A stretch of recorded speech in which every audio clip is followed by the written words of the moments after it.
Ya, assalamualaikum warahmatullahi wabarakatuh. Buat teman-temanku semuanya, gimana kabarnya sore hari ini teman-teman? Mudah-mudahan selalu sehat walafiat, tidak ada yang kurang satupun, puasanya tetap lancar karena beberapa hari lagi kita akan kepada hari kemenangan, hari yang fitri, yang mana yang kita tunggu-tunggu selama 1 bulan penuh kita berpuasa, ya hari raya Idul Fitri. Oke, teman-teman semuanya, mungkin saya ngucapin dulu selamat buat Mbak Pridika Widayasari Dewi, ya, yang mana biasa kita sapa dengan Mbak Kiki, yang mana kemarin menjadi pengganti jabatan sementara sebagai Kepala Otoritas Jasa Keuangan dan sekarang sudah resmi ditetapkan sebagai bos besar Otoritas Jasa Keuangan. Saya ucapkan selamat buat Mbak Kiki menjadi bos OJK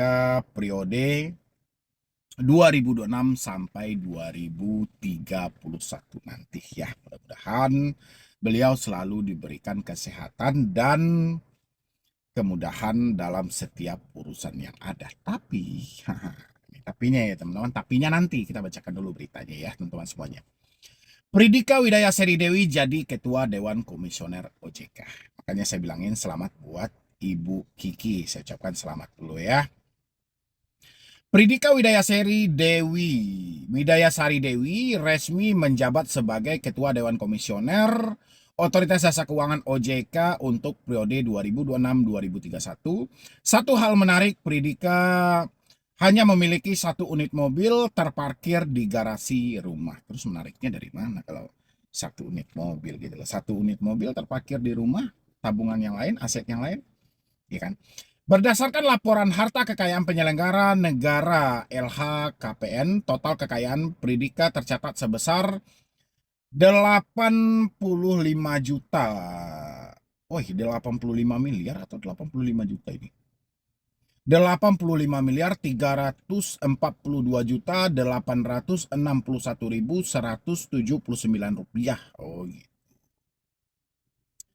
Oke. Dengan utang 1,8 M. Laporan ini sampai pada 31 Januari yang mencerminkan kondisi periodik tahun 2024 saat ia masih menjabat sebagai anggota Dewan Komisioner. Total kekayaan sebagian besar atau sekitar 82,8 M berupa tanah dan bangunan. Selain itu ia juga memiliki harta bergerak lainnya senilai 2,3 serta kas setara kas sebesar 1,97, ya. Untuk kategori alat transportasi dan mesin, apalah ini iklan-iklan sampah seperti ini ya, bertaburan di mana-mana teman-teman. Untuk kategori alat transportasi dan mesin, Pridika hanya melaporkan kepemilikan 1 unit mobil Mercedes-Benz sedan tahun 2018. Mobil tersebut diperoleh dari hasil sendiri dan memiliki nilai 700 juta. Penetapan Pridika sebagai Ketua Dewan Komisioner OJK ini merupakan hasil dari rapat paripurna DPR yang menyetujui laporan Komisi 6 DPR terkait uji kelayakan dan kepatutan terhadap calon anggota Dewan Komisioner OJK periode 2026-2031, ya.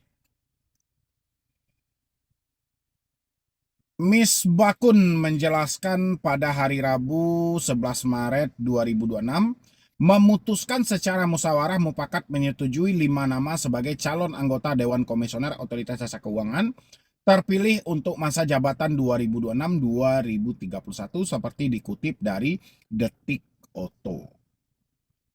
Profil resmi di laman Otoritas Jasa Keuangan, riwayat karir menunjukkan bahwa Pridika memiliki latar belakang akademik yang kuat di bidang ekonomi dan kebijakan.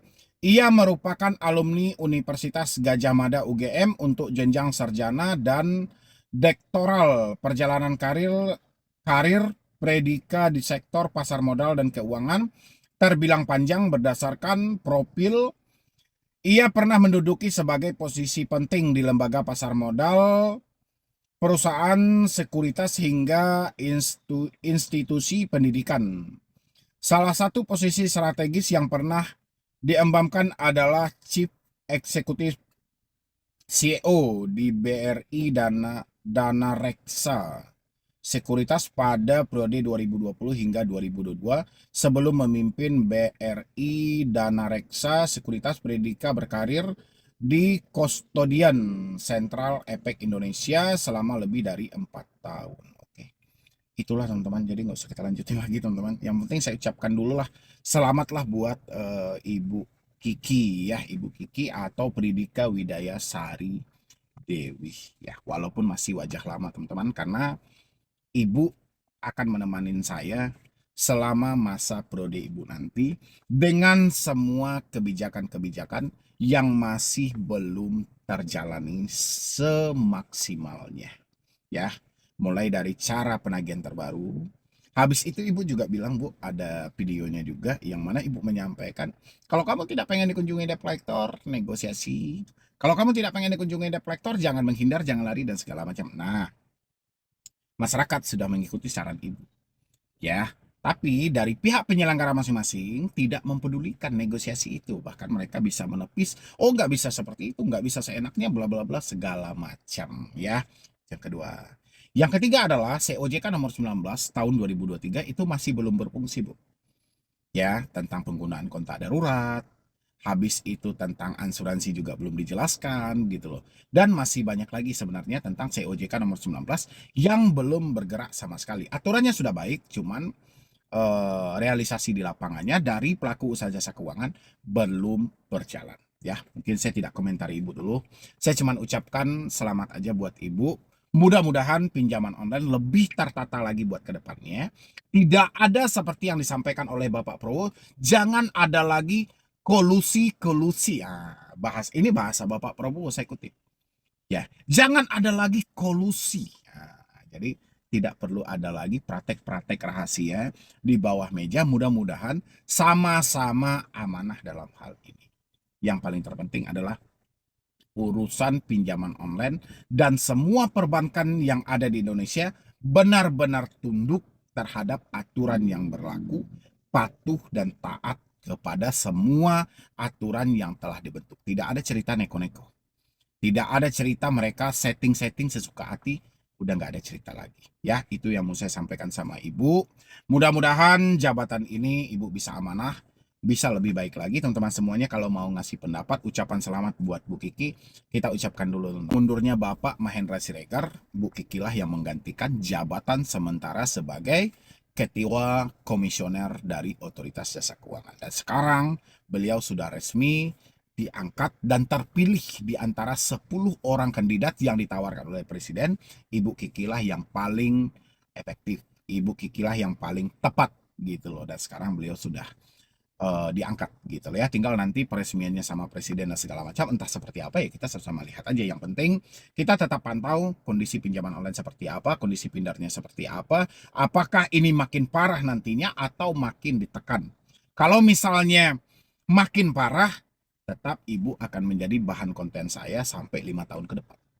Gitu loh. Tapi kalau ini makin ditekan sehingga mengurangi, dan saya berjanji akan mereview pinjol yang baik-baik itu untuk saya sodorkan kepada masyarakat. Tapi benar-benar sudah tepat.